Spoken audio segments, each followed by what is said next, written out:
Chapter 2, There is a Solution. We of Alcoholics Anonymous know thousands of men and women who were once just as hopeless as Bill. Nearly all have recovered. They have solved the drink problem. We are average Americans. All sections of this country and many of its occupations are represented, as well as many political, economic, social, and religious backgrounds. We are people who normally would not mix. But there exists among us a fellowship, a friendliness, and an understanding which is indescribably wonderful. We are like the passengers of a great liner the moment after rescue from shipwreck, when camaraderie, joyousness, and democracy pervade the vessel from steerage to the captain's table.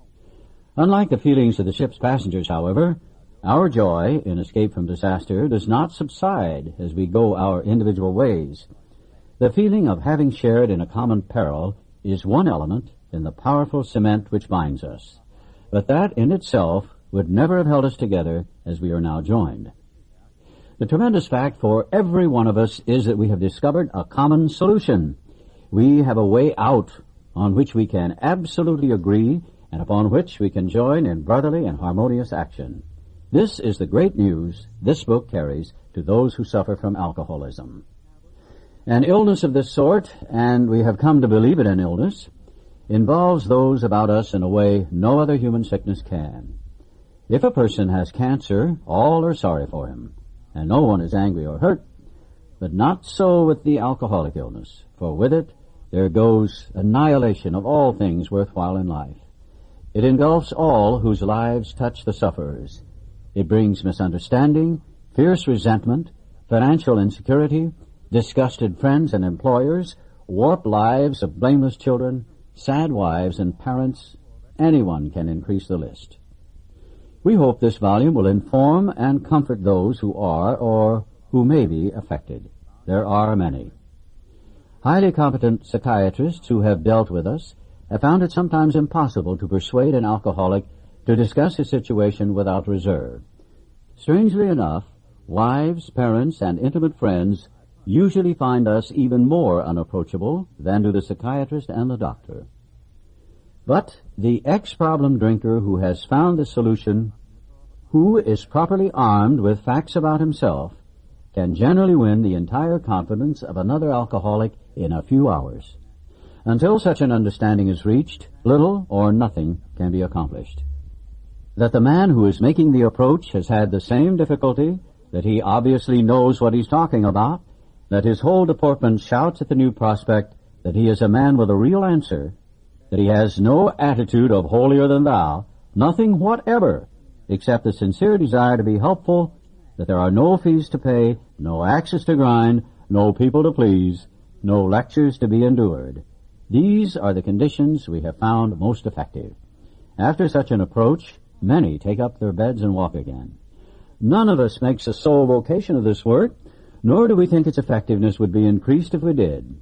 We feel that elimination of our drinking is but a beginning. A much more important demonstration of our principles lies before us in our respective homes, occupations, and affairs.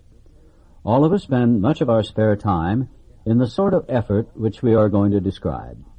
A few are fortunate enough to be so situated that they can give nearly all their time to the work. If we keep on the way we're going, there's little doubt that much good will result, but the surface of the problem would hardly be scratched. Those of us who live in large cities are overcome by the reflection that close by, hundreds are dropping into oblivion every day. Many could recover if they had the opportunity we have enjoyed. How, then, shall we present that which has been so freely given to us? We have concluded to publish an anonymous volume, setting forth the problem as we see it. We shall bring to the task our combined experience and knowledge. This should suggest a useful program for anyone concerned with a drinking problem. Of necessity, there will have to be discussion of matters medical, psychiatric, social, and religious. We are aware that these matters are, from their very nature, controversial. Nothing would please us so much as to write a book which would contain no basis for contention or argument. We should do our utmost to achieve that ideal. Most of us sense that real tolerance of other people's shortcomings and viewpoints and respect for their opinions are attitudes which make us more useful to others. Our very lives as ex-problem drinkers depend upon our constant thought of others and how we may help meet their needs. You may already have asked yourself why it is that all of us become so very ill from drinking. Doubtless you are curious to discover how and why, in the face of expert opinion to the contrary, we have recovered from a hopeless condition of mind and body.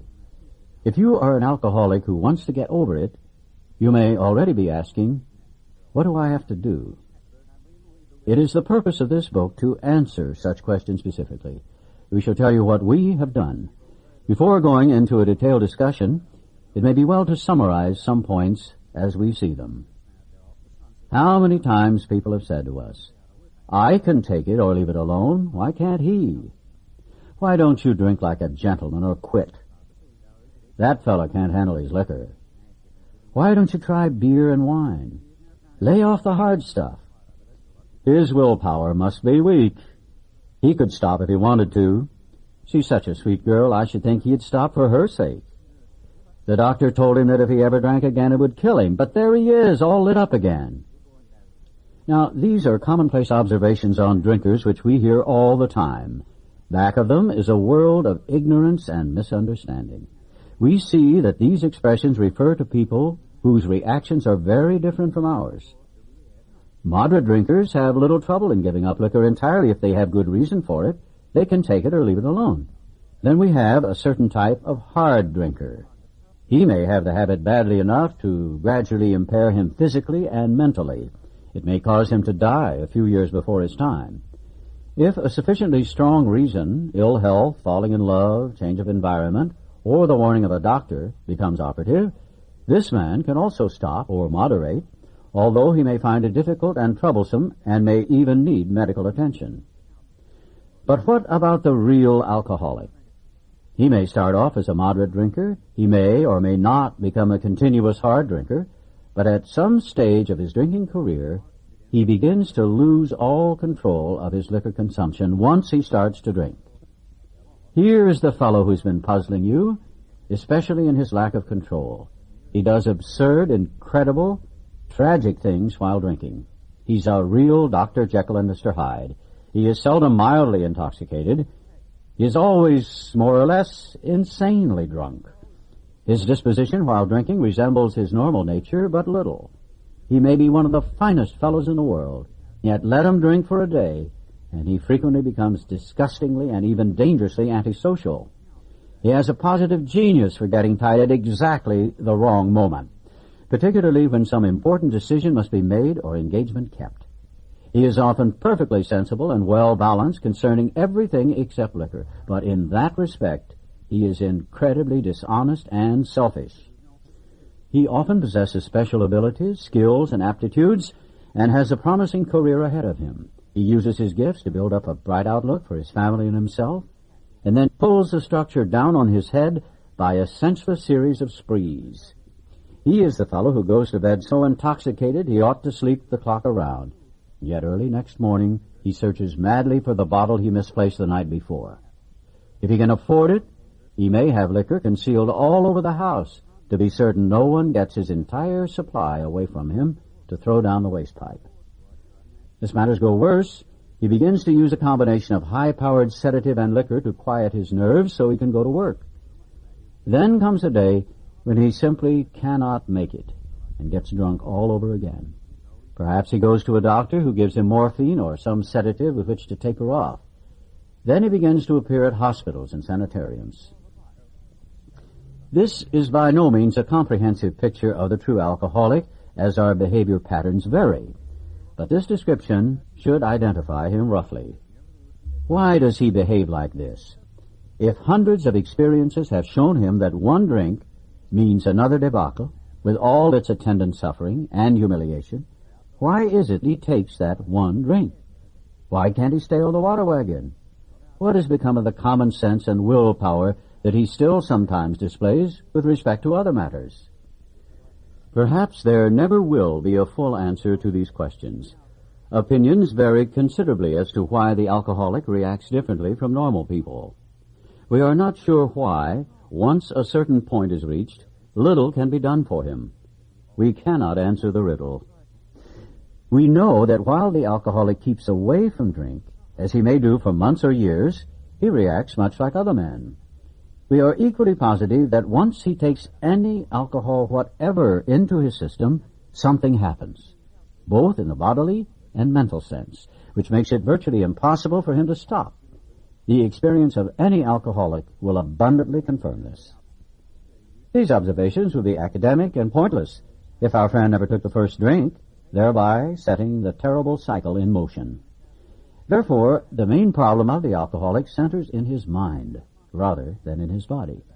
If you ask him why he started on that last bender, the chances are he will offer you any one of 100 alibis.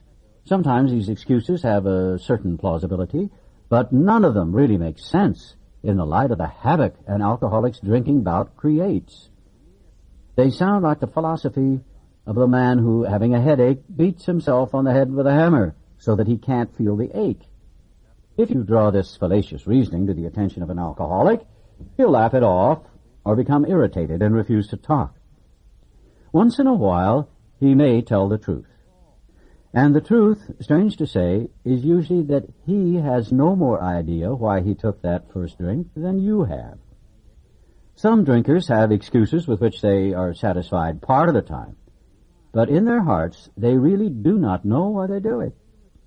Once this malady has a real hold, they are a battle lot. There is the obsession that somehow, someday, they will beat the game, but they often suspect they are down for the count. How true this is, few realize.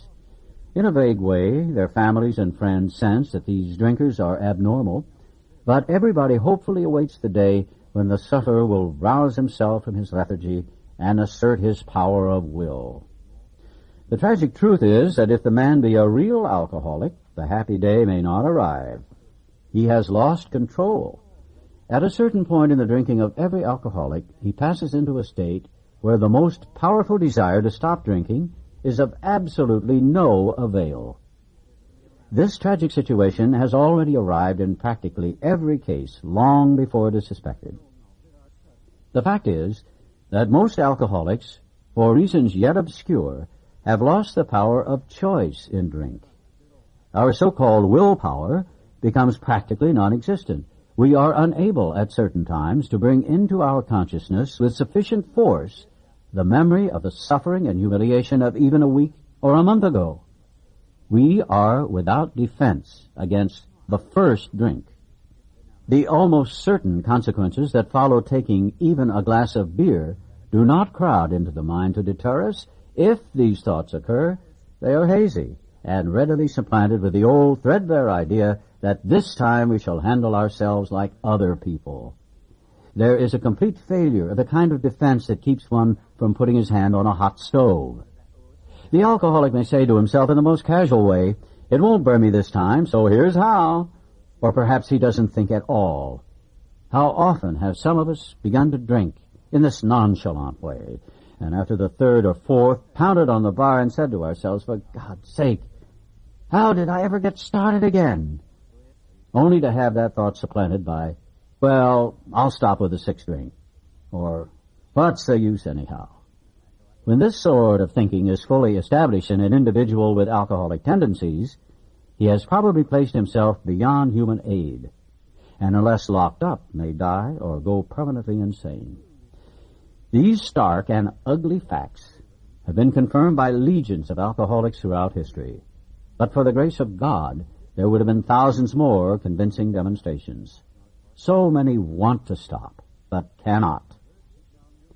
There is a solution. Almost none of us like the self-searching, the leveling of our pride, the confession of shortcomings, which the process requires for its successful consummation. But we saw that it really worked in others, and we had come to believe in the hopelessness and futility of life as we had been living it. When, therefore, we were approached by those in whom the problem had been solved, there was nothing left for us but to pick up the simple kit of spiritual tools laid at our feet. We have found much of heaven, and we have been rocketed into a fourth dimension of existence of which we had not even dreamed.